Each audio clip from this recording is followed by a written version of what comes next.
قدر طالبین علوم نبوت جنہوں نے انتظامی تعلم کا ایک بڑا مبارک مرحلہ مکمل کیا ہے اور اس بابرکت ادارے سے وہ اپنا تعلیمی دورانیہ اور تربیتی ایک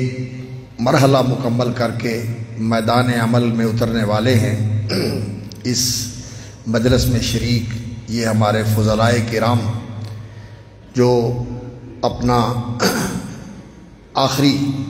سبق انہوں نے سنایا اور اس کے متعلق اس فقیر کی کچھ گزارشات سننے کے لیے موجود ہیں، اور بہت ہی لائق تکریم اور قابل احترام میرے احباب، میرے بزرگوں، بھائیوں اور عزیزوں جو اس مجلس میں تشریف فرما ہیں۔ حقیقت یہ ہے کہ یہ مجلس جس میں قرآن مجید کی تلاوت کی جائے اور جس میں رسول اکرم صلی اللہ علیہ وسلم کی احادیث بیان کی جائیں، یہ بہت ہی بابرکت اور باعظمت مجلس ہوتی ہے کہ جب قرآن پڑھا جاتا ہے اور قرآن سننے کے لیے آپ ہمہ تن گوش ہو کر سنتے ہیں تو یہ اللہ کا کلام آپ سنتے ہیں محبت کے ساتھ، تعظیم کے ساتھ، اور ہمارے محترم قاری صاحب المقری محمد نعمان جعفر صاحب سلمہ اللہ وبارک فیہ وزادہ توفیقا، ان جیسی خوبصورت آواز میں قرآن سننا اس کا اپنا ایک لطف بھی ہے، لذت بھی ہے اور ایک اعزاز بھی ہے کہ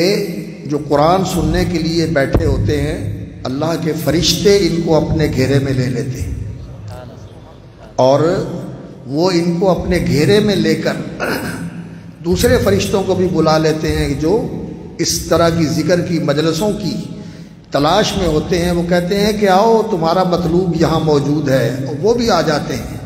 تو حدیث میں آتا ہے کہ اتنے فرشتے اس مجلس کو گھیر لیتے ہیں کہ ایک پرے کے اوپر دوسرا پرا، دوسرے کے اوپر تیسرا، اور یہ ان کے پرے آسمان تک پہنچ جاتے ہیں۔ فرشتوں نے گھیرا ہوتا ہے، اور اسی پر بس نہیں، رسول اکرم صلی اللہ علیہ وسلم نے فرمایا کہ اللہ رب العزت ان بیٹھنے والوں کا نام لے کر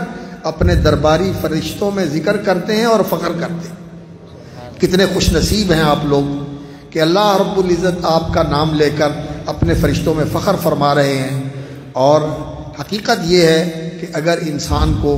اس عزت کا صحیح شعور ہو کہ اللہ کسی بندے کا نام لے تو انسان اس خوشی کو ضبط نہیں کر سکتا۔ کتنا اونچا مقام ہے۔ اور پھر حدیث کی مجلس، بیٹے نے جو سند پڑھی ہے اور اس میں جو امام بخاری رحمۃ اللہ علیہ کے شاگرد ہیں محترم محمد ابن یوسف الفربری، جن تک ہماری سند پہنچتی ہے، وہ امام بخاری رحمۃ اللہ علیہ کے بارے میں بتاتے ہیں کہ ایک دن امام رحمۃ اللہ علیہ نے احادیث لکھوائیں، وہ شاگردوں کو حدیث سناتے تھے اور شاگرد ان سے سن کر لکھتے تھے۔ تو کہتے ہیں کہ انہوں نے بہت ساری احادیث لکھوائیں اور انہوں نے محسوس کیا کہ شاید میں اکتاہٹ کا شکار ہو گیا ہوں اور میں میرے اندر انہوں نے تھکن محسوس کی۔ تو انہوں نے میرا حوصلہ بڑھانے کے لیے اور میری ہمت بندھانے کے لیے یہ کہا کہ عزیزم، اللہ اکبر، دنیا اس وقت کوئی اپنے کھیت میں ہے، کوئی اپنے کارخانے میں ہے، کوئی اپنی دکان میں ہے، کوئی اپنے ڈیرے پہ ہے، اپنے مشاغل کے اندر منہمک ہے، اور تو کتنا خوش نصیب ہے کہ تو حدیث کی مجلس میں ہے، تو اللہ کے رسول صلی اللہ علیہ وسلم اور آپ کے صحابہ کی مجلس میں ہے۔ یہ کتنے بڑے اعزاز کی بات ہے۔ اس لیے ایسی مجلس میں جب انسان آئے تو بڑا باادب ہو کے آئے اور طالب بن کے آئے، مشتاق بن کے آئے، شوق اور محبت کے ساتھ آئے اور کچھ لینے کے لیے آئے کہ یا اللہ کوئی ایسی بات میرے پلے پڑ جائے اور میرے دل میں اتر جائے، جس سے میری زندگی سنور جائے، میری زندگی بن جائے اور میں تیرے بندوں میں شامل ہو جاؤں اور رسول اکرم صلی اللہ علیہ وسلم کے سچے امتیوں میں شامل ہو جاؤں۔ قابل احترام حضرات گرامی، اس موقع پر مجھے معلوم ہے کہ علماء و مشائخ بھی مجلس کے اندر ہیں اور ہمارے معاشرے کے معززین پڑھے لکھے حضرات بھی موجود ہیں اس مجلس کے اندر، اور دین سے محبت رکھنے والے ہمارے بہت سارے احباب دیہاتی علاقوں سے بھی تشریف لائے ہوئے ہیں۔ اس لیے میں کچھ اس طرح کی گفتگو آپ کے سامنے کرنا چاہتا ہوں جس میں ان تمام طبقات کا لحاظ رکھا جائے۔ سب سے پہلے تو میں آپ کے سامنے اس کتاب کے بارے میں عرض کرنا چاہتا ہوں کہ اس کو اللہ رب العزت نے کیا عظمت دی ہے، اور کتاب کے بارے میں جاننے کے لیے پہلے اس کے مصنف کے بارے میں جاننا ضروری ہوتا ہے، اور مصنف کا جو امتیاز ہے وہ یہ ہے کہ وہ اس دین کے علم کے امام ہیں، امیر المومنین فی الحدیث، سلطان المحدثین اور سید الفقہاء، یہ ان کا مقام ہے۔ تو اللہ رب العزت نے اس دین کے علم کی وجہ سے ان کو یہ مقام اور مرتبہ عطا فرمایا کہ آج مسلمانوں کے اندر جو دیندار طبقہ ہے، ان میں سے کوئی شاید ایسا ہوگا جس نے امام بخاری کا نام نہ سنا ہو اور وہ محبت کے ساتھ ان کا نام لیتا نہ ہو اور ان کے لیے رحمت کی اور رفع درجات کی دعا نہ کرتا۔ یہ دین کا تعلق، یہ دین کی خدمت کا تعلق، یہ اتنا بڑا اعزاز ہے جس کو اللہ رب العزت نصیب فرما دے، اللہ تعالیٰ اس کے درجے بلند کر دیتا ہے۔ نرفع درجات من نشاء وفوق کل ذی علم علیم۔ تو یہ دین اسلام جس کو اللہ رب العزت نے ہمارے لیے مقرر فرمایا کہ اس دین کے مطابق تم نے زندگی گزارنی ہے، اور اس کو ہمارے لیے پسند فرمایا کہ یہ تمہارا دستور حیات ہے، یہ تمہاری راہ عمل ہے، اس کے مطابق تم نے زندگی گزارنی ہے۔ رضیت لکم الاسلام دینہ۔ یہ دین دو چیزوں کے اندر اللہ رب العزت نے ہمارے سامنے ہمارے لیے اتارا ہے اور یہ ہم تک پہنچا ہے، ایک قرآن مجید کی صورت میں اور دوسرا نبی صلی اللہ علیہ وسلم کی سنت مطہرہ اور آپ صلی اللہ علیہ وسلم کی احادیث مبارکہ اور آپ صلی اللہ علیہ وسلم کی سیرت طیبہ کی صورت میں یہ دین ہم تک پہنچا ہے۔ اور یہ دین جو اس امت تک پہنچا، اللہ رب العزت نے اس دین کے لیے جو دو سرچشمے ہیں، قرآن اور حدیث، کتاب اور حکمت، قرآن اور سنت، اللہ رب العزت نے ان کو محفوظ فرما دیا ہے۔ اللہ نے ان کو محفوظ فرما دیا ہے۔ یہ سرچشمے آج تک فیض ان کا جاری ہے اور یہ لوگوں تک صحیح دین منتقل کر رہے ہیں۔ حدیث بھی اسی طرح موجود ہے جس طرح رسول اکرم صلی اللہ علیہ وسلم نے عمل کیا تھا، جس طرح فرمان آپ صلی اللہ علیہ وسلم کی زبان اقدس سے صادر ہوا تھا اور جس طرح نبی صلی اللہ علیہ وسلم نے اپنی زندگی گزاری تھی، یہ ساری چیزیں آج مسلمانوں کے پاس پوری طرح محفوظ ہیں۔ اور قرآن مجید بھی اسی طرح محفوظ ہے جس طرح اللہ رب العزت نے آسمان سے اتارا تھا۔ محترم قاری صاحب نے جس طرح تلاوت کی، یہ آپ نے اللہ رب العزت کا کلام سنا ہے، آواز محترم قاری نعمان جعفر صاحب کی آواز ہے لیکن کلام اللہ رب العزت کا ہے، اور یہ اسی طرح لکھا ہوا موجود ہے جس طرح یہ لوح محفوظ میں لکھا ہوا ہے۔ بل هو قرآن مجید فی لوح محفوظ، یہ لوح محفوظ میں لکھا ہوا ہے، اور جس طرح لوح محفوظ میں لکھا ہوا ہے اسی طرح یہ محمد الرسول اللہ صلی اللہ علیہ وسلم کے قلب اطہر پر لکھا ہوا تھا، اور اسی طرح رسول اکرم صلی اللہ علیہ وسلم کی زبان اقدس سے صحابہ تک پہنچا تھا، اور صحابہ نے اپنے سینوں میں اتار کے اس کو آگے منتقل کیا تھا، اور آج تک یہ ہمارے پاس اسی طرح موجود ہے جس طرح اللہ رب العزت نے اسے نازل فرمایا تھا۔ یہ اللہ تعالیٰ کا بہت بڑا انعام ہے اس امت کے اوپر۔ اور رسول اکرم صلی اللہ علیہ وسلم کی جو احادیث ہیں یہ بھی اس امت نے اسی طرح محفوظ کی۔ رسول اکرم صلی اللہ علیہ وسلم آج سے کتنے سال پہلے تھے؟ آج 1443 ہے، 1443 ہے۔ آپ صلی اللہ علیہ وسلم اتنے سال پہلے تھے اس دنیا کے اندر، لیکن صحابہ کرام نے جو رسول اکرم صلی اللہ علیہ وسلم سے سنا، جیسے آپ کو دیکھا، جیسے آپ صلی اللہ علیہ وسلم نے کوئی کام کیا، اس کو انہوں نے محفوظ کر کے امت تک پہنچا دیا۔ اور اللہ رب العزت اس امت کے علماء کو جو رسول اکرم صلی اللہ علیہ وسلم کے وارث ہیں ان کو جزائے خیر عطا فرمائے کہ انہوں نے اسے ضائع نہیں ہونے دیا، اسے مٹنے نہیں دیا، اسے فراموش نہیں ہونے دیا، ان چیزوں کو محفوظ کر کے عمل کے اندر اور علم کے اندر امت کی طرف منتقل کر دیا۔ اور آج جیسے مولانا عبد المنان صاحب آپ کو بتا رہے تھے کہ یہ جو علماء کی ایک جماعت، یہ فئت مومنہ، یہ ایمانداروں کی ایک جماعت جو تیار ہو کر میدان عمل میں آ رہی ہے، یہ اس دین کے محافظ ہیں، یہ اس دین کے محافظ ہیں، اس دین کی حفاظت کرنے والے ہیں۔ اور اللہ رب العزت نے اس دین کی حفاظت اپنے انہی بندوں کے ساتھ کی ہے۔ انا نحن نزلنا الذکر وانا لہ لحافظون، اللہ رب العزت نے فرمایا ہم نے قرآن اتارا ہے اور ہم اس کی حفاظت کرنے والے ہیں۔ تو اللہ رب العزت نے اس حفاظت کے لیے ان بندوں کو منتخب فرمایا جنہوں نے قرآن حفظ کیے اور پھر ساری زندگیاں قرآن کی خدمت میں لگا دی، اور جنہوں نے احادیث کو حفظ کیا اور ساری زندگی اس حدیث کی خدمت کے اندر لگا دی۔ اور ایسے ایسے حافظ قرآن مجید کے کہ اللہ اکبر، ایک زبر زیر کا فرق نہیں آنے دیتے، اور ایسے ایسے احادیث کے حافظ کہ دنیا حیران ہوتی ہے کہ کس طرح اللہ رب العزت نے ان کا سینہ کھول دیا، جو ایک دفعہ سن لیا پھر دوبارہ وہ کبھی بھولے نہیں۔ یہ رسول اکرم صلی اللہ علیہ وسلم کی امت کے علماء کا امتیاز ہے، یہ امت کے علماء کا امتیاز ہے۔ یہ حضرات صحابہ میں سے بھی تھے جنہوں نے نبی صلی اللہ علیہ وسلم سے حدیثیں سنی۔ آج بھی جو حدیث ہمارے زیر درس ہے حضرت ابو ہریرہ رضی اللہ تعالیٰ عنہ کی روایت ہے، اور وہ کہتے ہیں کہ ایک دن رسول اکرم صلی اللہ علیہ وسلم نے مجھے فرمایا کہ ابو ہریرہ آؤ اور چادر بچھاؤ، اور نبی صلی اللہ علیہ وسلم کے حکم کے مطابق میں نے چادر بچھائی، اور نبی صلی اللہ علیہ وسلم نے کچھ اس میں پڑھ کے آپ صلی اللہ علیہ وسلم نے دعا فرمائی اور فرمایا یہ چادر اٹھا کے سینے سے لگا لو۔ کہتے ہیں میں نے وہ چادر اٹھا کے سینے سے لگائی تو پھر جو میں نے سنا پھر وہ مجھے بھولا نہیں۔ فوٹو میموری، یعنی ایسا حافظہ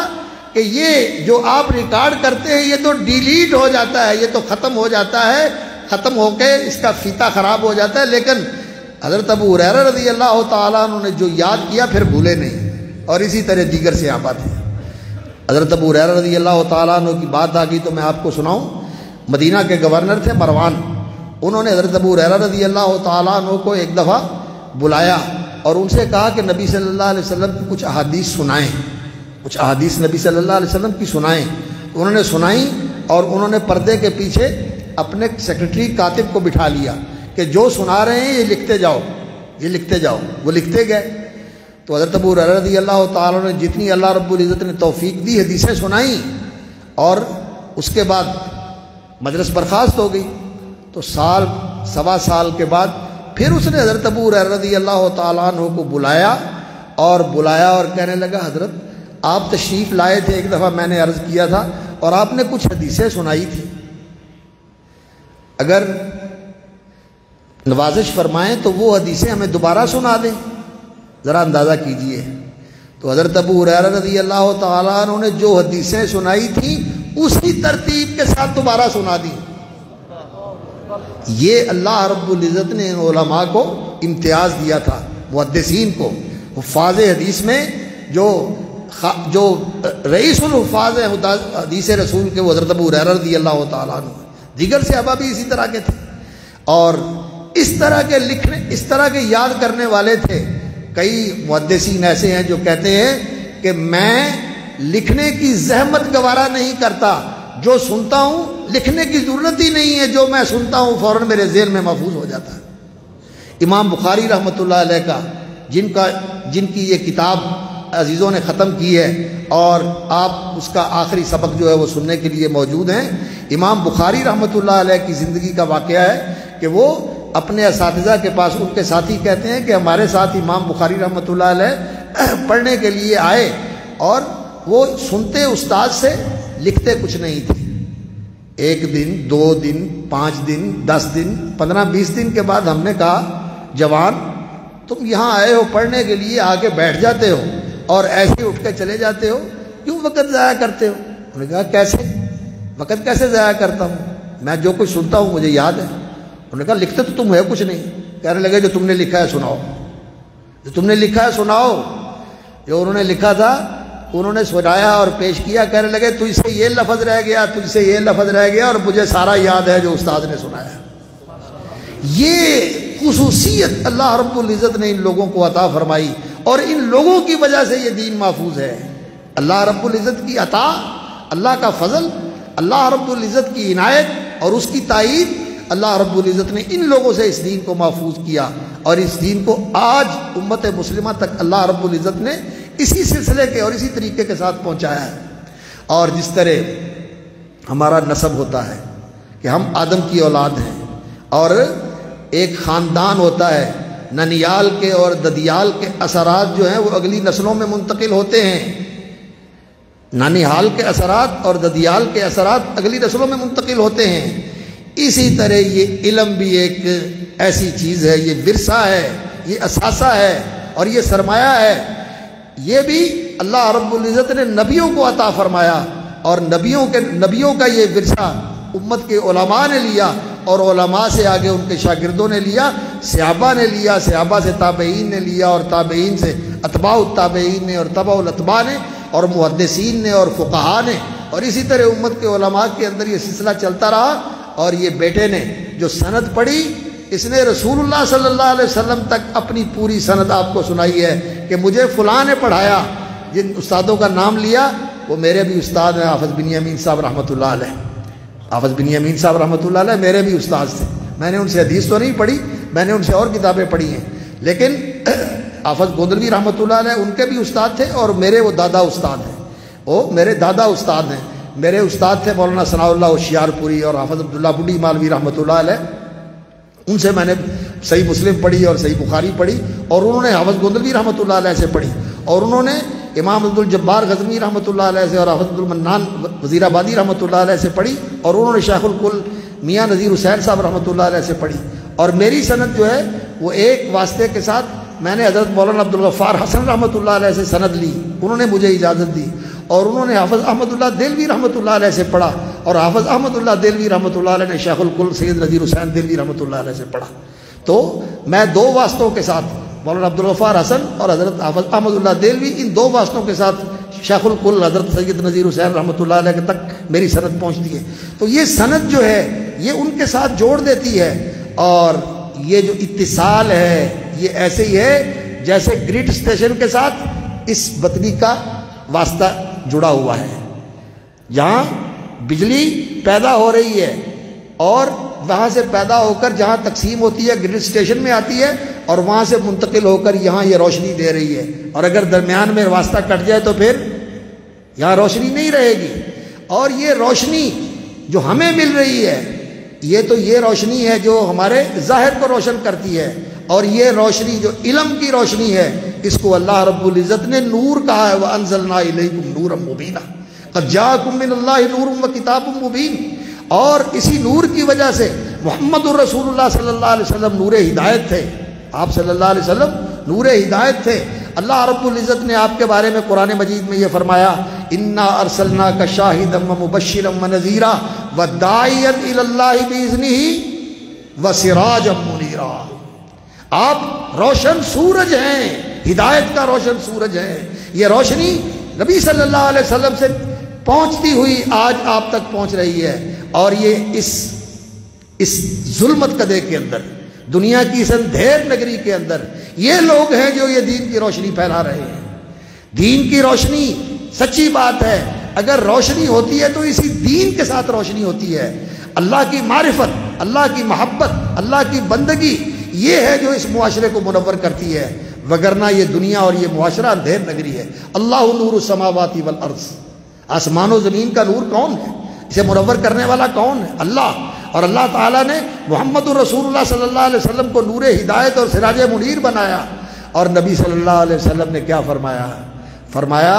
کہ یہ جو اس روشنی سے مستفید ہو کر عبادت کرنے والے ہیں، اللہ کی بندگی کرنے والے ہیں، یہ ستاروں کی طرح ہیں، اور ان ستاروں کے اندر یہ جو علماء بیٹھے ہوئے ہیں، یہ فرمایا 14ویں کے چاند کی طرح۔ یہ روشنی کا سلسلہ ہے، یہ روشنی کا سلسلہ ہے۔ اس پر اللہ رب العزت کا شکر ادا کیجئے کہ اللہ رب العزت نے آپ کو یہ نعمت عطا فرمائی ہوئی ہے۔ اللہ نے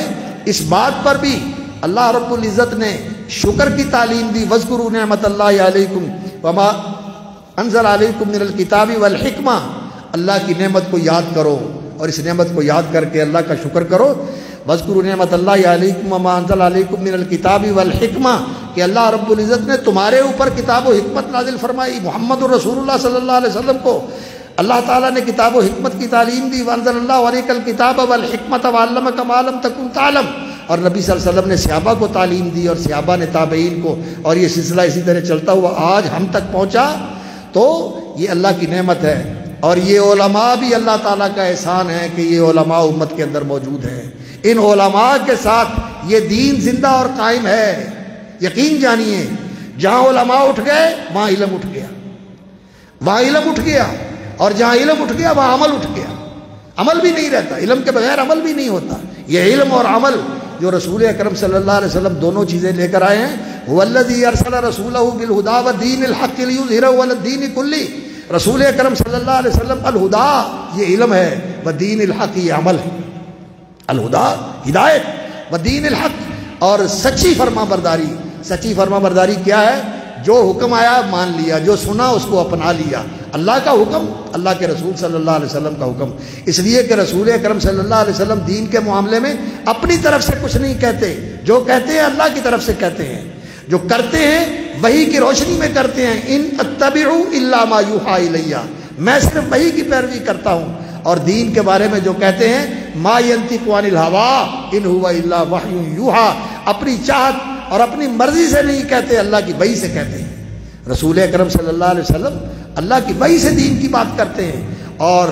یہ جو دین ہے اللہ رب العزت نے اتارا، یہ آج موجود ہے ہمارے اندر۔ یہ اللہ تعالیٰ کا بہت بڑا احسان ہے، اور یہ علماء کے ساتھ موجود ہے، یہ علم بھی اور یہ عمل بھی۔ رسول اکرم صلی اللہ علیہ وسلم نے فرمایا، اللہ نے قرآن کی حفاظت کا ذمہ لیا اور قرآن کے بیان، وَأَنزَلْنَا إِلَيْكَ ذِكْرًا لِتُبَيِّنَ لِلنَّاسِ مَا نُزِّلَ إِلَيْهِمْ، جو قرآن آپ کی طرف نازل کیا گیا ہے لوگوں کے لیے آپ اس کو بیان کر دیں، عملاً بھی اور قولاً بھی۔ نبی صلی اللہ علیہ وسلم نے قرآن پڑھایا، سکھایا، سمجھایا، عمل کر کے دکھایا لوگوں کے لیے۔ تو یہ قرآن بھی محفوظ ہے، قرآن کا بیان بھی محفوظ ہے۔ اور نبی صلی اللہ علیہ وسلم کو اللہ رب العزت نے فرمایا، وَمَا أَنزَلْنَا عَلَيْكَ الْكِتَابَ إِلَّا لِتُبَيِّنَ لَهُمُ الَّذِي اخْتَلَفُوا فِيهِ وَهُدًى وَرَحْمَةً لِقَوْمٍ يُؤْمِنُونَ، ہم نے یہ کتاب آپ پر اتاری ہے اسی لیے کہ آپ اس کو کھول کر بیان کر دیں۔ قرآن نبی صلی اللہ علیہ وسلم کی تبیین، آپ صلی اللہ علیہ وسلم کی عملی زندگی کو بغیر قرآن سمجھا نہیں جا سکتا، سمجھا نہیں جا سکتا۔ نبی صلی اللہ علیہ وسلم کا بیان سامنے رکھنا ضروری ہے، اور آپ کی زندگی قرآن کا پورا عمل تھا۔ آپ صلی اللہ علیہ وسلم کی زندگی صحابہ کہتے تھے، بلکہ اللہ اکبر، قرآن مجید میں اللہ رب العزت نے فرمایا، وَأَنزَلَ اللَّهُ إِلَيْكُمْ ذِكْرًا رَسُولًا، اللہ رب العزت نے آپ کی طرف ذکر اتارا ہے، یعنی رسول اتارا ہے۔ یعنی قرآن اور حدیث، قرآن اور رسول میں فرق کوئی نہیں، کیونکہ نبی صلی اللہ علیہ وسلم کی زندگی ساری قرآن تھی۔ تو یہ قرآن کا علم بھی محفوظ ہے اور دین پر عمل بھی محفوظ ہے، اور وہ عمل بھی اس امت کے علماء کے ذریعے محفوظ ہے۔ یہ ہیں اس دین کے اوپر عمل کرنے والے، اس لیے ان علماء سے جڑے رہنا چاہیے اور ان علماء کی قدر کرنی چاہیے، اور ان علماء دین کے اندر جو محدثین ہیں، جو ائمہ فقہاء ہیں، جو فقہاء محدثین ہیں، اور جو ائمۃ الخیر ہیں، خیر کے امام ہیں، یہ رسول اکرم صلی اللہ علیہ وسلم کا راستہ دکھانے والے اور امت کے عوام کو ان کے ساتھ جوڑنے والے ہیں اور ان کی طرف لوگوں کی رہنمائی کرنے والے ہیں۔ اس لیے یہ امت کے لیے بہت بڑا قابل قدر اثاثہ ہیں، ان کی قدر کرو۔ آج ان کے خلاف بڑی سازشیں ہو رہی ہیں کہ ان مدرسوں کو کمزور کر دیا جائے، انہیں بدل کر اسکول کالج بنا دیا جائے۔ ہمارے اسکول کالج اور ہماری یونیورسٹیاں، اللہ اکبر، یہ جہاں بڑی بڑی فیسیں ہم دیتے ہیں اور بڑے بڑے خرچے کر کے اپنے بچوں کو وہاں پڑھاتے ہیں، یہ بچے وہاں پڑھ کے کیا کرتے ہیں؟ بڑی بات ہے کہ کسی کو امریکہ میں یا کینیڈا میں جاب مل جائے اور وہاں کی شہریت مل جائے اور وہاں جا کے وہ نوکری کرے اور ڈالر کمائے، اور اس کے بعد کچھ بھی نہیں، پیسے کمانے کے لیے نوکر پیدا کرنا یہ ان یونیورسٹیوں کا اور اسکولوں اور کالجوں کا کام ہے جہاں ہم بڑی بڑی فیسیں دیتے ہیں. اور یہ مدرسے اور یہاں پڑھنے والے یہ آپ کو وہ علم پڑھاتے ہیں جس علم کے ساتھ انسان کے اندر صحیح انسانیت آتی ہے. یہ علم اگر انسان کے اندر نہ ہو تو یقین جانیے یہ انسان اولئک کالانعام بل هم اضل، وہ جانوروں سے بھی نیچے ہے، جانوروں کے جیسا ہے بلکہ جانوروں سے بھی نیچے ہے. یہ علم انسان کو انسان بناتا ہے، یہ علم انسان کو بلندیوں تک لے کے جاتا ہے، اور اس علم کے بغیر انسان رددناہ اسفل سافلین کا شکار ہو جاتا ہے. تو اس علم کی قدر کرنی چاہیے. تو بات میں کر رہا تھا کہ یہ دین کا علم جس کے بہت بڑے امام بخاری رحمۃ اللہ علیہ ہیں، اور امام بخاری رحمۃ اللہ علیہ اللہ اکبر بڑے خوش نصیب ہیں کہ ماں بھی بڑی نیکوکار تھی اور والد بھی بڑے پرہیزگار تھے. اور ان کی پرہیزگاری کا اندازہ کریں آپ، جب آخری وقت آیا ان کا تو اپنے ساتھی شاگرد بھی تھا اور خادم بھی تھا، اس کو بلا کے کہنے لگے کہ یہ جو مال میں چھوڑ کے جا رہا ہوں اس میں حرام تو کجا رہا، شبہ والا بھی 1 درہم نہیں ہے. کتنی بڑی بات ہے. اور امام بخاری رحمۃ اللہ علیہ ان کے فرزند ارجمند تھے ابو عبداللہ محمد بن اسماعیل، ان کا نام اسماعیل تھا. وہ امام مالک سے انہوں نے حدیث پڑھی، عبداللہ بن مبارک سے انہوں نے مصافحہ کیا، حماد بن زید سے انہوں نے علم پڑھا، اور پھر وہ فوت ہو گئے. اور امام بخاری رحمۃ اللہ علیہ یتیمی میں پلے بڑے، لیکن یہ ماں کی پرورش تھی اور اس کی آغوش تھی اور اس کی عنایت تھی کہ انہوں نے امام بخاری رحمۃ اللہ علیہ کی پرورش کی. اور امام بخاری رحمۃ اللہ علیہ کی ماں کی دعاؤں سے اس مقام تک پہنچے کہ قرآن حفظ کیا، اور قرآن حفظ کرنے کے بعد اللہ رب العزت نے حفظ حدیث کا شوق ان کو عطا فرما دیا، اور پھر وہ ایسے حافظ الحدیث بنے. وہ کہتے ہیں کہ میں الحمدللہ 1 لاکھ صحیح حدیثیں مجھے یاد ہیں اور 2 لاکھ غیر صحیح بھی مجھے یاد ہیں. لاکھ صحیح حدیثیں مجھے یاد ہیں اور 2 لاکھ صحیح حدیثیں جو غیر صحیح ہیں وہ بھی مجھے یاد ہیں. یہ ایسے لوگ تھے کہ صحیح کو بھی یاد کرتے تھے اور غلط کو بھی یاد کرتے تھے. جیسے مولانا بتا رہے تھے آپ کو کہ یہ جاننے کے لیے کہ نبی صلی اللہ علیہ وسلم کی طرف کس چیز کو غلط منسوب کر دیا گیا ہے، آپ کے جناب علی کی طرف اس چیز کو ایسے ہی پھیلا دیا گیا ہے کہ یہ نبی صلی اللہ علیہ وسلم نے کہا ہے،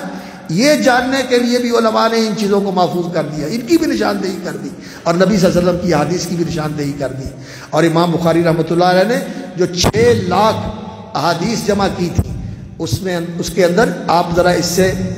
متوحش نہ ہوں کہ 6 لاکھ کہاں سے آ گئی. حدیثوں کی تعداد تو اگر تلاش کی جائے تو جو احادیث نبی صلی اللہ علیہ وسلم سے منقول ہے بڑی سے بڑی تعداد ان کی 50,000 تک پہنچتی ہے. کنز العمال اور اسی طرح دیگر جو کتابیں ہیں، الجامع الکبیر امام سیوطی رحمۃ اللہ علیہ کی، ان کو دیکھا جائے تو اس سے زیادہ تعداد نہیں ہے. تو یہ 6 لاکھ حدیث کہاں سے آ گئی؟ اصل میں یہ اصطلاح ہے محدثین کی کہ ایک سند،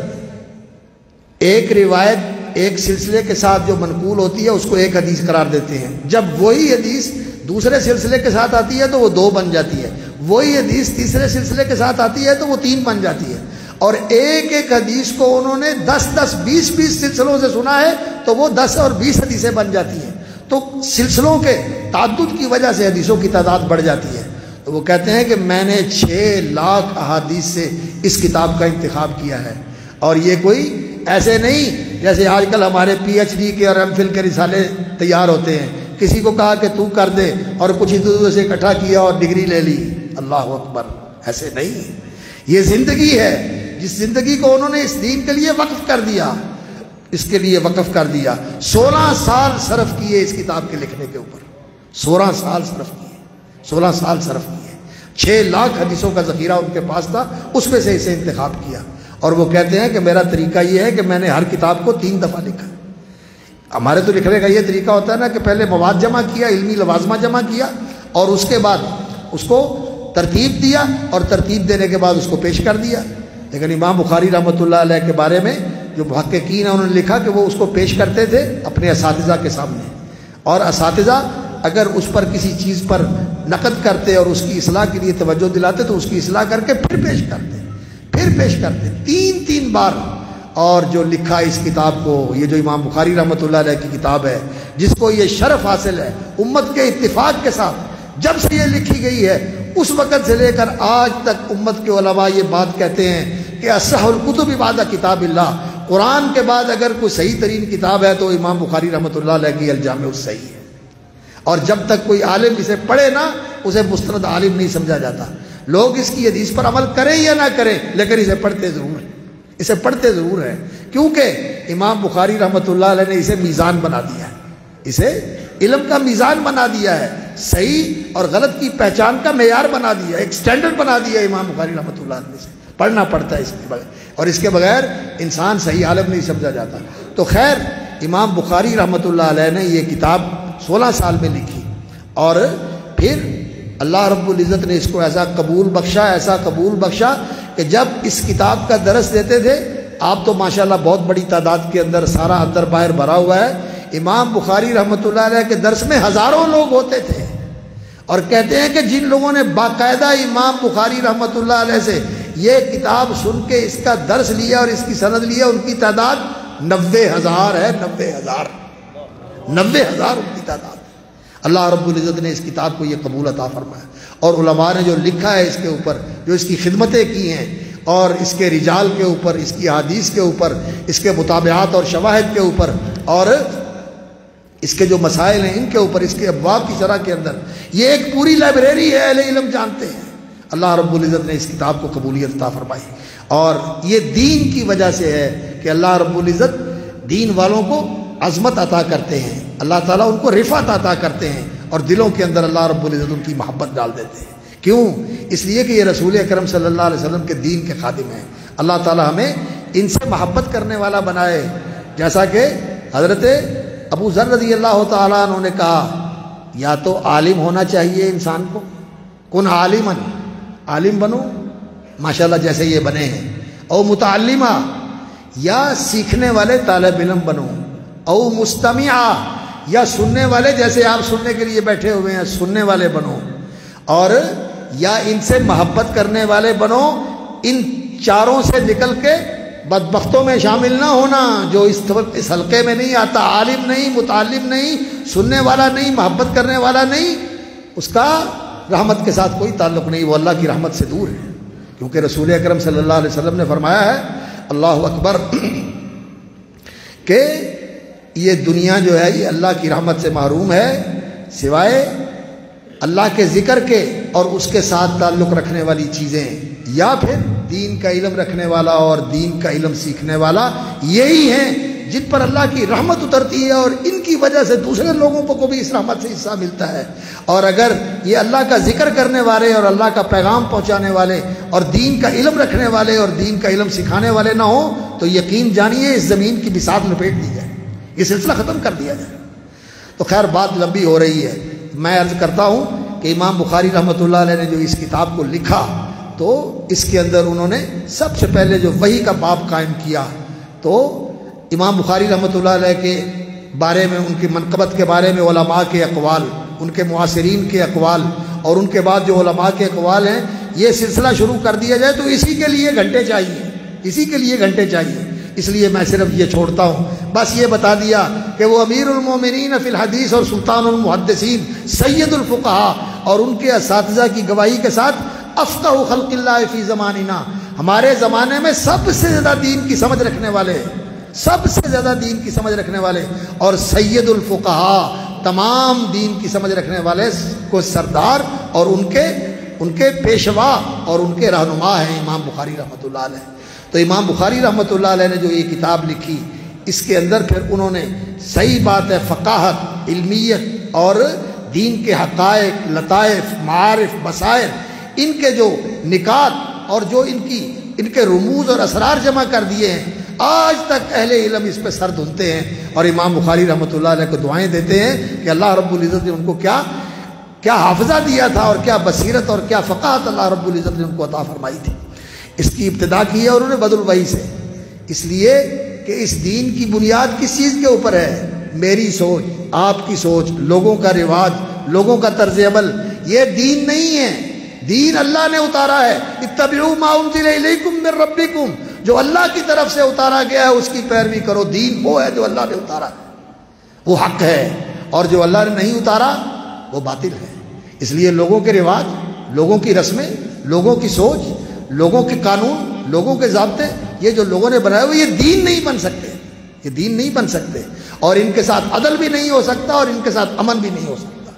اگر عدل قائم ہو سکتا ہے تو وہ نبیوں کی لائی ہوئی تعلیم کے ساتھ ہو سکتا ہے۔ لیقوم الناس بالقسط لقد ارسلنا رسلنا بالبینات وانزلنا معهم الکتاب والمیزان لیقوم الناس بالقسط، نبیوں کے لائے ہوئے نظام کے ساتھ عدل قائم ہو سکتا ہے، اسی کے ساتھ روشنی پھیل سکتی ہے اور اسی کے ساتھ لوگوں کو امن و سلامتی مل سکتی ہے۔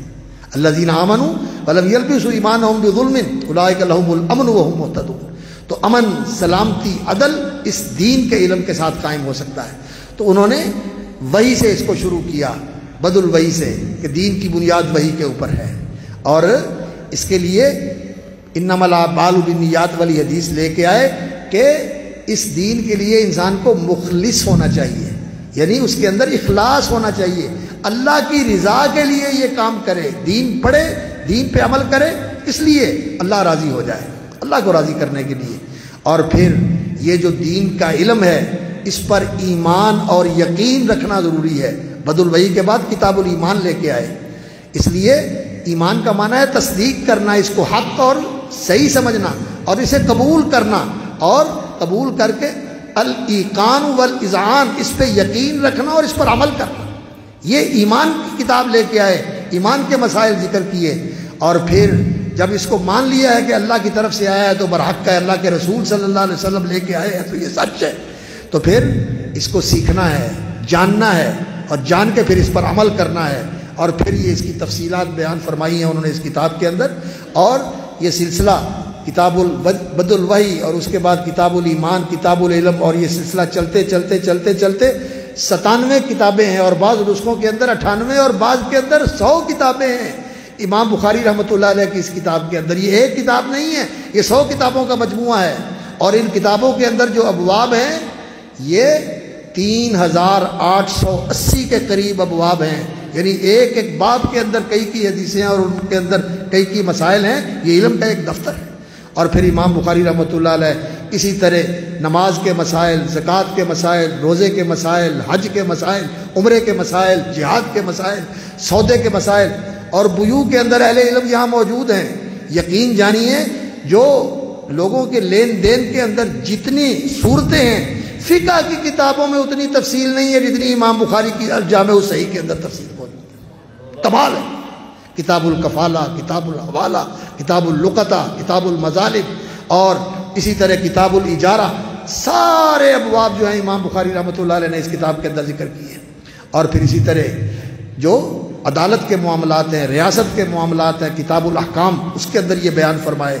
اور پھر اسی پہ بس نہیں کیا، تفسیر، تاریخ، بدء الخلق، جب سے اس کائنات کی تخلیق کا آغاز ہوا ہے اس وقت سے لے کر نبی صلی اللہ علیہ وسلم کے زمانے تک انبیاء کی تاریخ، کتاب الانبیاء، اور پھر نبی صلی اللہ علیہ وسلم کی سیرت، آپ صلی اللہ علیہ وسلم کے مغازی، آپ صلی اللہ علیہ وسلم کے فضائل و مناقب، آپ کے صحابہ کا تذکرہ، ان کے فضائل کا تذکرہ، قرآن کی تفسیر، اور پھر آنے والے وقت کے اندر جو فتنے اور جو امت کے اندر مسائل پیدا ہونے والے ہیں ان کے متعلق نبی صلی اللہ علیہ وسلم کی رہنمائی، یہ سارا کچھ اس کتاب میں جمع کر دیا۔ علم کا سمندر ہے یہ کتاب۔ اور آخر میں کتاب و اخبار الاحاد لے کر آئے کہ یہ چیزیں جو اخبار احاد سن کے نقل کرنے والے لوگ ہیں، ان کی خبر کے اوپر اعتماد کر کے اس کو قبول کیا جائے گا۔ یہ جو لوگوں نے بات بنائی ہے کہ متواتر ہونی چاہیے، یہ مشہور ہونی چاہیے، نبی صلی اللہ علیہ وسلم نے ایک ایک آدمی کو بھیجا ایک ایک علاقے کی طرف۔ حضرت معاذ رضی اللہ تعالیٰ عنہ کو یمن کی طرف بھیجا، ابو موسیٰ اشعری کو بھیجا، 2 بندے تھے، ان کو بھیجا جاؤ اس علاقے میں جا کے اللہ کا دین پہنچاؤ۔ تو نبی صلی اللہ علیہ وسلم نے 150 نہیں بھیجے، کسی علاقے میں ایک ہی بھیجا۔ جب مدینہ منورہ میں نبی صلی اللہ علیہ وسلم نے بھیجے تھے تو حضرت عبداللہ ابن ام مکتوم رضی اللہ تعالیٰ عنہ کو بھیجا، جا کے مدینہ منورہ میں لوگوں کو دین کی تعلیم دو، اور مصعب ابن عمیر کو بھیجا، 2 بندے بھیجے نبی صلی اللہ علیہ وسلم۔ تو اخبار احاد دین کے اندر حجت ہیں، عقیدے میں بھی حجت ہیں، عمل میں بھی حجت ہیں۔ یہ جو لوگوں نے اصول بنائے ہوئے ہیں نا کہ خبر واحد حجت نہیں ہے، یہ بالکل بے بنیاد بات ہے۔ اخبار احاد کا بیان کر کے اصولی مسائل بھی بیان فرمائے۔ اور پھر امام بخاری رحمۃ اللہ علیہ نے آخر میں ذکر فرمایا کتاب الاعتصام بالکتاب والسنہ، کتاب و سنت کو مضبوطی سے تھام کے رکھنا ہے۔ یہ 2 چیزیں ایسی ہیں جو اس امت کی حفاظت کرنے والی ہیں کہ یہ امت گمراہ نہیں ہوگی۔ ترکت فیکم امرین لن تضلوا ما تمسکتم بہما کتاب اللہ و سنت رسولہ، اللہ کی کتاب اور اللہ کے رسول صلی اللہ علیہ وسلم کی سنت، موطا کی بھی روایت ہے، مستدرک حاکم کی بھی روایت ہے، یہ دو چیزیں نبی صلی اللہ علیہ وسلم چھوڑ کے گئے ہیں۔ اور اس کے ساتھ امام بخاری رحمۃ اللہ علیہ نے اس کتاب کے اندر اس بات کا اہتمام کیا ہے کہ صرف حدیثیں نقل نہیں کی، صرف نبی صلی اللہ علیہ وسلم کے فرامین کے ساتھ قرآن کی آیتیں بھی نقل کی ہیں، بتایا ہے کہ یہ آیت سے بات نکلتی ہے جو اللہ کے رسول نے فرمائی ہے، اور اس کے ساتھ صحابہ کے فتوے، تابعین کے فتوے نقل کیے ہیں، اس لیے کہ اس امت کو دین سمجھنے کے لیے صحابہ کا فہم، ان کا دین سمجھنا اور اس پر عمل کرنا، اس کو بھی سامنے رکھنا ہے، اور صحابہ نے جو کیا، تابعین نے دیکھا، اس کو بھی سامنے رکھنا ہے۔ یہ قرون الخیر کا فہم اور قرون الخیر کا تعامل جو ہے، اس کو بھی نظر انداز نہیں کرنا، یہ اہل علم کے لیے ضروری ہے کہ وہ اس کے اندر رہیں، اور اگر اس کو نظر انداز کر کے لوگ صرف حدیث کے متن کو سامنے رکھ کے یا قرآن کی آیت کو سامنے رکھ کے کوئی فیصلہ کریں گے تو وہ راہ راست سے بھٹک سکتے ہیں۔ امام بخاری نے اس کا اہتمام کیا اور آخر میں کتاب التوحید لے کر آئے، اس لیے کہ اس دین کا مقصد یہ ہے کہ لوگوں کی اللہ کی معرفت حاصل ہو جائے اور اللہ رب العزت کی توحید لوگوں کو سمجھ آ جائے اور لوگ اللہ کو ایک ماننے لگیں اور اللہ کو یکتا ماننے لگیں، اللہ کی احدیت کو مانیں، اللہ کی وحدانیت کو مانیں۔ اور اس باب اسی کتاب کے اندر امام بخاری رحمۃ اللہ علیہ حضرت معاذ رضی اللہ تعالیٰ عنہ کی وہ حدیث لے کے آئے ہیں کہ آپ یمن کی طرف جا رہے ہیں، وہاں اہل کتاب رہتے ہیں، یہودی اور عیسائی وہاں رہتے ہیں، تو آپ نے ان کو دعوت دینی ہے کس چیز کی؟ ان یوحد اللہ، کہ وہ اللہ کی توحید مانیں۔ اگر انسان دین کے اوپر عمل کرتا ہے اور دین کی مسائل اور دین کے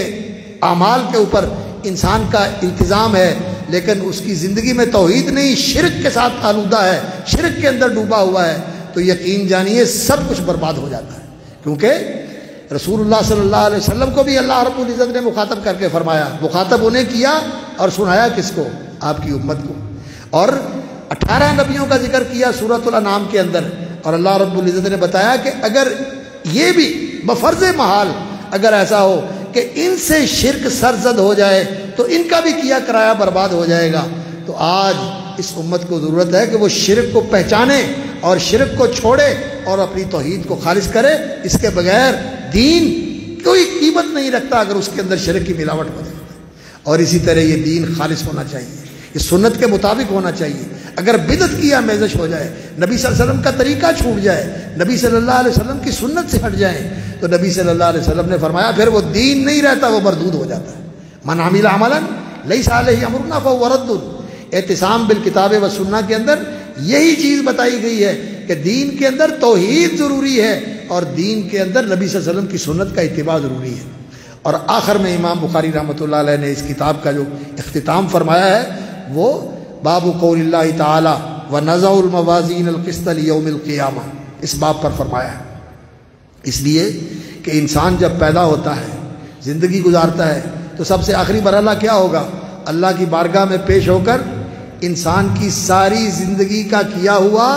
عمل تولا جائے گا۔ آخری مرحلہ مکلف کی زندگی کا وزن اعمال ہے، تو وزن اعمال پر اس کتاب کو ختم فرمایا۔ باب قول اللہ تعالی ونضع الموازین القسط لیوم القیامہ وان اعمال بنی آدم وقولهم یوزن، بندوں کے عمل بھی تولے جائیں گے اور ان کے قول بھی تولے جائیں گے۔ انسان ہمیشہ اپنی محدود عقل کے ساتھ سوچتا ہے۔ آج تو انسان نے اللہ اکبر اتنی ترقی کر لی، اتنی ترقی کر لی کہ وہ کسی چیز کو جب چھوٹا کرتا ہے تو اتنا چھوٹا کر دیتا ہے، اتنا چھوٹا کر دیتا ہے، یہ جو دھاگا ہوتا ہے نا، دھاگا جس کے ساتھ ہم کپڑا بنتے ہیں، اس دھاگے کو ایک ٹیکنالوجی ہے، اس ٹیکنالوجی کے اندر ایک دھاگے کو اتنا چھوٹا کیا جا سکتا ہے کہ اس کا 100، 1000، لاکھ، کروڑ نہیں، ارب حصہ بنا دیتے ہیں۔ انسان کے پاس آج یہ ٹیکنالوجی اور یہ صلاحیت ہے،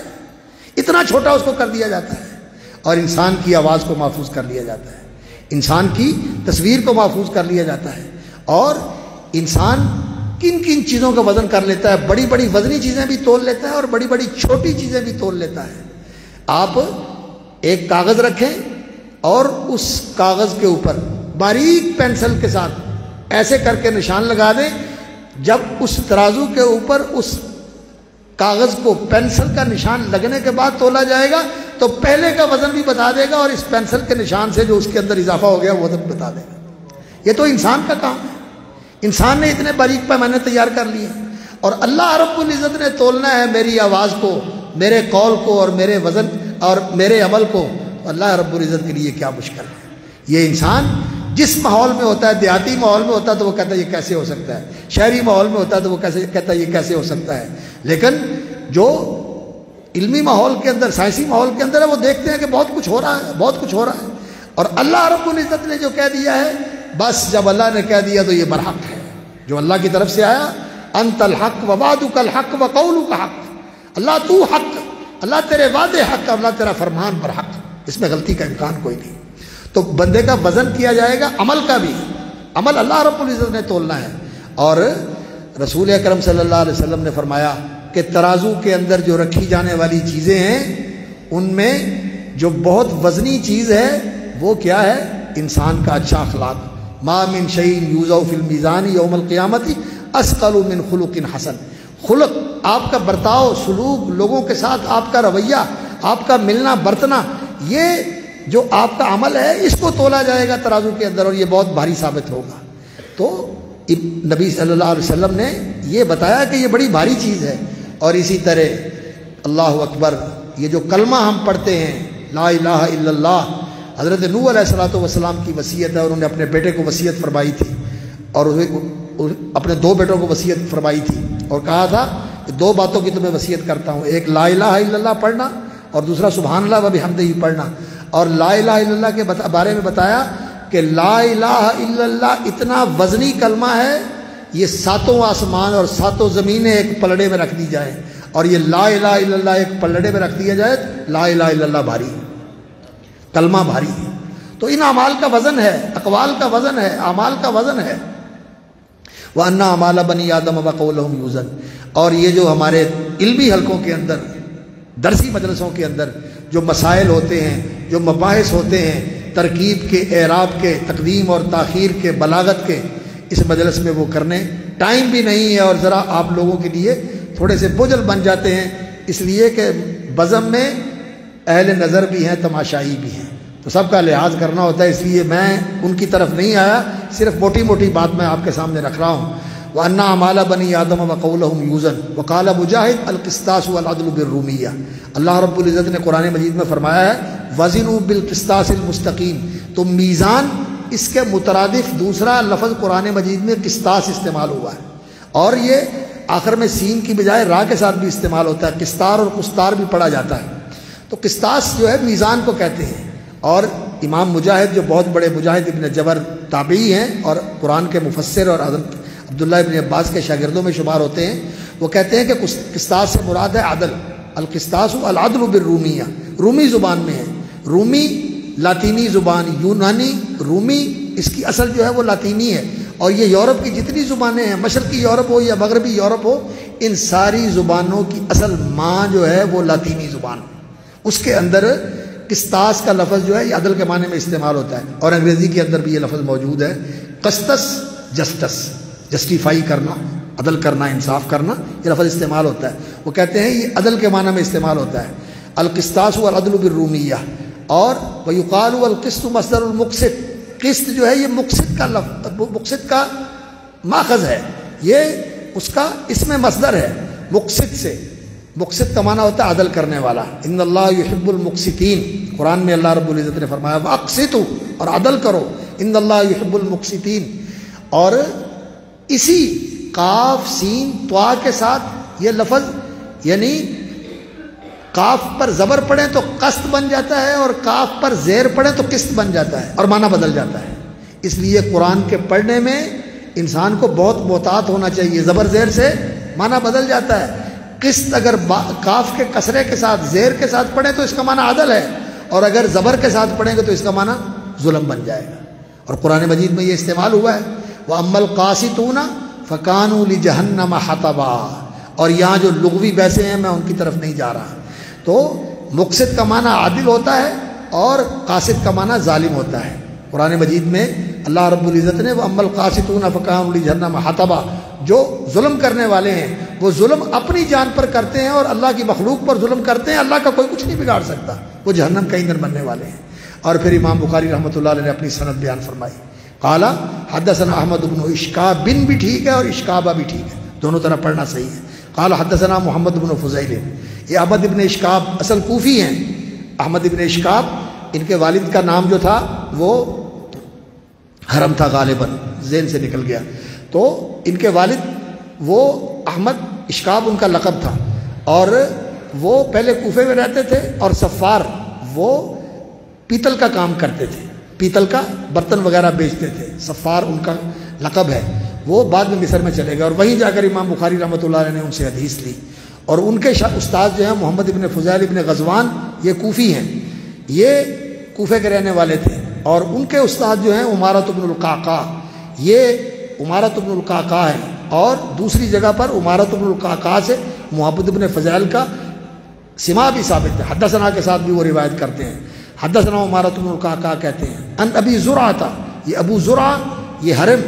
یہ حضرت جریر ابن عبداللہ البجلی رضی اللہ تعالیٰ عنہ کے پوتے ہیں، اور یہ بھی اپنی کنیت کے ساتھ مشہور ہیں، جیسے حضرت ابو ہریرہ اپنی کنیت کے ساتھ مشہور ہیں۔ ان کا نام حرم بھی بیان کیا گیا ہے، اور مجمع بھی ان کا نام بیان کیا گیا ہے، اور معمر بھی ان کا نام بیان کیا گیا ہے۔ تو خیر، یہ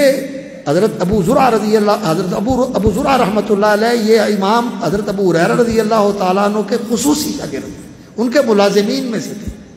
اور شاگرد ایسا ہی ہونا چاہیے جو ساری زندگی انسان کے ساتھ جڑا رہے، ایسا نہیں کہ کچھ دیر پڑھا اور اس کے بعد استادوں کو بھول گئے، نہیں، استادوں کے ساتھ جڑے رہتے ہیں، ان کے ساتھ وابستہ رہتے ہیں، بعد میں بھی ان سے رہنمائی لیتے رہتے ہیں، اپنے کاموں میں بھی ان سے مشورہ کرتے ہیں۔ استادوں کے ساتھ اگر انسان جڑا رہے تو اس میں بڑی خیر اور برکت ہوتی ہے۔ تو ان کے ملازم شاگردوں میں سے یہ ابو زرعہ تھے رضی اللہ تعالیٰ عنہ، اور حضرت ابو ہریرہ رضی اللہ تعالیٰ عنہ یہ رسول اکرم صلی اللہ علیہ وسلم کے ملازم، ساتھ رہنے والے شاگرد تھے۔ نبی صلی اللہ علیہ وسلم اگر کسی مجلس میں اٹھ کے چلے گئے ہیں، گھر گئے ہیں، تو پھر تو ابو ہریرہ بسط میں ہیں، لیکن اگر اٹھ کے کہیں اور چلے گئے ہیں تو ابو ہریرہ نے پیچھا کیا ہے۔ باغ میں گئے، اللہ کے رسول صلی اللہ علیہ وسلم، ابو ہریرہ بھی پیچھے پہنچ گئے، باغ کے گرد دیوار ہوئی ہے، راستہ کوئی نہیں، ایک چھوٹی سی نالی ہے، اس نالی میں کہتے ہیں میں ایسے سکڑ سکیڑ کے اپنے آپ کو اس کے اندر گھس گیا اور اللہ کے رسول کے پاس پہنچ گیا، اور اللہ کے رسول صلی اللہ علیہ وسلم نے ان کو حدیث سنائی۔ یہ اس طرح شاگرد کا استاد کے ساتھ چمٹے رہنا، یہ اس علم کے لیے بڑا خیر و برکت کا باعث بنتا ہے، اس لیے استادوں کے ساتھ شاگردوں کو ملازمت کرنی چاہیے، اور اس کے ساتھ علم کے اندر نور بھی آتا ہے، اور اس کے اندر رسوخ بھی آتا ہے، اور اس کے اندر صحیح برکت پیدا ہوتی ہے۔ تو حضرت ابو ہریرہ رضی اللہ تعالیٰ عنہ روایت کرتے ہیں، وقت زیادہ ہو رہا ہے اس لیے بس میں بات بہت مختصر کر رہا ہوں۔ عن ابی زرعہ عن ابی ہریرہ رضی اللہ تعالیٰ عنہ قال قال النبی صلی اللہ علیہ وسلم، رسول اکرم صلی اللہ علیہ وسلم نے فرمایا، کلمتانی حبیبتانی الی الرحمن خفیفتانی علی اللسان ثقیلتانی فی المیزان سبحان اللہ و بحمدہ سبحان اللہ العظیم۔ دو کلمے ہیں، دو بول ہیں، کون سے؟ سبحان اللہ و بحمدہ اور الحمدللہ، یہ دو کلمے ہیں حبیبتانی الی الرحمن، جو اللہ کو بے حد محبوب ہیں۔ حبیبتانی الی الرحمن خفیفتانی علی اللسان، زبان پر ادا کرنے میں بہت سہل اور آسان ہے، اور ثقیلتانی فی المیزان، جو اعمال تولنے کا ترازو ہے اس کے اندر یہ بہت بھاری ہے۔ ثقیلتانی فی المیزان، سبحان اللہ، اللہ پاک ہے، وبحمدہ، اپنی تعریفوں کے ساتھ، جو اس کی تعریفیں خود اس نے کی ہیں اور یہ کائنات کر رہی ہے، اور جو اس کی تعریف کرنے والے اس کی مخلوقات کر رہی ہے، ساری مخلوق اللہ رب العزت کی تعریف کر رہی ہے، کوئی زبان حال سے اور کوئی زبان قال سے، ہر چیز اللہ کی تعریف کر رہی ہے۔ وَلَهُ الْحَمْدُ فِي السَّمَاوَاتِ وَالْأَرْضِ وَلِلَّهِ الْحَمْدُ فِي السَّمَاوَاتِ وَالْأَرْضِ، اللہ کے لیے ہے تعریف آسمانوں میں بھی اور زمین میں بھی۔ تو اللہ کی تسبیح اور تحمید جو ہے یہ اللہ رب العزت کو بہت زیادہ پسند ہے۔ اللہ کی تسبیح کیا ہے یہ سمجھ لیں، تسبیح کا معنی ہے اللہ کی تنزیہ، یعنی اللہ رب العزت کو پاک اور منزہ، بے عیب اور بے نقص ماننا، کہ اس کی ذات میں کوئی نقص اور عیب نہیں، اس کی صفات میں کوئی نقص اور عیب نہیں، کوئی اس کا شریک نہیں، کوئی اس کا مد مقابل نہیں، کوئی اس کی ٹکر کا نہیں، اور کوئی اس جیسا نہیں، نہ اپنے آپ کوئی اس جیسا ہے اور نہ اس نے ہی کوئی اپنے جیسا بنایا ہے۔ لوگوں نے یہ فلسفے بنائے ہوئے ہیں کہ جی ذاتی طور پر تو نہیں ہے لیکن عطائی طور پر ہے، نہیں، نہ کوئی ذاتی نہ کوئی عطائی، نہ کوئی اپنی ذات سے اس جیسا ہے اور نہ کوئی اس نے اپنے جیسا بنایا ہے۔ اللہ رب العزت نے قرآن مجید میں یہ حقیقت کھول دی، فرمایا اللہ تعالیٰ تمہیں تمہاری اپنی مثال دے کر بتاتا ہے، ضرب لکم مثلا من انفسکم هل لکم مما ملکت ایمانکم من شرکاء فیما رزقناکم، اور جو تمہارے زیر دست ہوتے ہیں، تمہارے ملازم ہوتے ہیں، تمہارے ماتحت ہوتے ہیں، جن کو تم دکان پہ بٹھاتے ہو، اپنی سیٹ پہ بٹھاتے ہو، تمہارا کام کرتے ہو اور تم ان کے محتاج بھی ہوتے ہو، تم یہ پسند کرتے ہو کہ یہ تمہارے برابر ہو جائے؟ پسند کرتے ہو؟ تم تو یہ پسند نہیں کرتے، اور میں تو کسی کا محتاج بھی نہیں ہوں اور میں اپنے برابر پیدا کر لوں، بلکہ میری مخلوق میں ایسے ہو جائے جو مجھ سے بھی بڑھ جائے، یہ کیسے ہو سکتا ہے؟ لیکن اس معاشرے کے اندر، ہمارے اس ماحول کے اندر المیے کی بات ہے اور دکھ کی بات ہے، ایسے لوگ موجود ہیں جو اس طرح کی باتیں کرتے ہیں کہ اللہ کے بندوں کو اللہ سے بڑھا دیتے ہیں، کہتے ہیں اللہ اکبر، وہ بھی لاسانی اے بھی لاسانی، او حکم کرے اے موڑ دے وے، او توڑ دے وے اے جوڑ دے وے، لا الہ الا اللہ، سبحان اللہ عما یشرکون، سبحانہ و تعالی عما یصفون۔ سبحان اللہ کا اصل معنی یہ ہے کہ اللہ کی احدیت، اس کی وحدانیت اور اس کی سمدیت کو سمجھ کر انسان ہر قسم کے شرک کی نفی کر کے یہ کہے لا الہ الا اللہ، اللہ اکبر، لہ الکبریاء فی السماوات والارض۔ وہ سردار ہے اور سرداری اس کی انتہا کو پہنچی ہوئی ہے، باقی ساری سرداریاں اس کے سامنے آ کر ختم ہو جاتی ہیں، صرف اسی کے لیے سرداری ہے، باقی سب اس کے غلام، باقی سب اس کے بندے، باقی سب اس کے در کے سوالی، اس کے گھر کے فقیر اور اس کے سامنے جھولی پھیلا کے مانگنے والے، اس کے محتاج۔ یسألہ من فی السماوات والارض، آسمان و زمین کی ہر چیز اسی سے مانگ رہی ہے اور اسی سے مل رہا ہے، وہی داتا ہے، وہی دیتا ہے، باقی سب منگتے ہیں اور باقی سب فقیر ہیں۔ تو یہ سبحان اللہ، یہ اللہ کی تسبیح ہے، اسی شعور کے ساتھ یہ کہنی چاہیے، اور یہ ساری کائنات اللہ کی تسبیح کر رہی ہے۔ وَإِن مِّن شَيْءٍ إِلَّا يُسَبِّحُ بِحَمْدِهِ، ہر چیز اللہ کی تسبیح کر رہی ہے، اور اس کے ساتھ اللہ کی تعریف، ثناء الجمیل، اللہ کی خوبی اور اللہ کا کمال، اللہ کا جمال، اللہ رب العزت کی نعمتیں، اس کی نوازشیں، ان کا بیان کر کے اللہ کی تعریف و توصیف کرنا، اللہ اکبر، حمد و ثنا، اللہ کی تعریف کرنا، لیکن اس کے اندر محبت اور تعظیم، انسان کا دل اللہ کی محبت سے معمور ہو اور اس کے دل میں اللہ کی عظمت و جلال اور اس کی کبریائی اور اس کے جبروت کا ایسا تصور ہو کہ انسان کے دل میں کوئی شوخی نہ آئے، انسان کے دل میں کوئی ایسی بات نہ آئے کہ انسان اللہ رب العزت کی عظمت کو فراموش کر دے، نہیں، ہمیشہ اس کے جلال و جبروت کے سامنے انسان کو بہت زیادہ حساس ہونا چاہیے۔ وہ معراج کی حدیثیں ہیں، ان کے اندر ایک حدیث میں نے پڑھی اور صحیح حدیث ہے، شیخ البانی رحمۃ اللہ علیہ نے اسے صحیح کہا ہے۔ رسول اکرم صلی اللہ علیہ وسلم نے فرمایا کہ میں نے جبریل کو دیکھا، اللہ رب العزت کی بارگاہ کے جب قریب ہوئے، اللہ رب العزت کے پاس براہ راست تو نہیں جاتے، اللہ کا قرب ملتا ہے، لیکن اللہ رب العزت کی بارگاہ میں نے جبریل کو دیکھا ایسے جیسے بوسیدہ ٹاٹ زمین کے اوپر بچھا ہوا ہوتا ہے۔ اللہ رب العزت کی عظمت کا یہ حال ہے، اور جتنا کوئی اللہ کا علم رکھنے والا ہے وہ اتنا ہی اللہ رب العزت کی عظمت و جلال کو زیادہ بروز رکھنے والا ہے۔ اس لیے نبی صلی اللہ علیہ وسلم نے فرمایا انا اعلمکم باللہ، میں تم میں سب سے زیادہ اللہ کی ذات کا علم اور معرفت رکھتا ہوں جو اللہ رب العزت نے مجھے دیا ہے، وَأَخْشَاكُمْ لِلَّهِ، اور سب سے زیادہ میں اللہ کی خشیت رکھنے والا ہوں۔ اور عزیزان گرامی، علماء کا اصل امتیاز یہی خشیت ہوتی ہے، اللہ کی معرفت اور اللہ کی خشیت۔ آج معلومات ہیں، مسائل، مناظرے اور اپنا مسلک، اپنی جماعت اور اپنا منہج، لیکن اللہ کی معرفت، اس کے اسماء و صفات کے ساتھ اور اس کے ساتھ وہ بندگی اور محبت کا تعلق، محبت کا اور خوف و رجا کا اور توکل و انابت کا اور اخبات کا اور تسلیم و رضا کا اور شکر و وفا کا، یہ جو اعمال قلبیہ ہیں یہ کمزور پڑ گئے، یہ کمزور پڑ گئے، اسی لیے علم میں برکت نہیں رہی، اس لیے ماحول میں وہ تاثیر نہیں رہی، وگرنہ ہمارے دادا استاد حضرت حافظ محمد صاحب گوندلوی رحمۃ اللہ علیہ فرماتے ہیں کہ میں امام عبدالجبار غزنوی رحمۃ اللہ علیہ کی مجلس میں گیا امرتسر مدرسہ تقویت الاسلام میں پڑھنے کے لیے، اور وہاں جو روحانیت کا میں نے ماحول دیکھا، کہتے ہیں کہ میں نے 8 دن وہاں گزارے،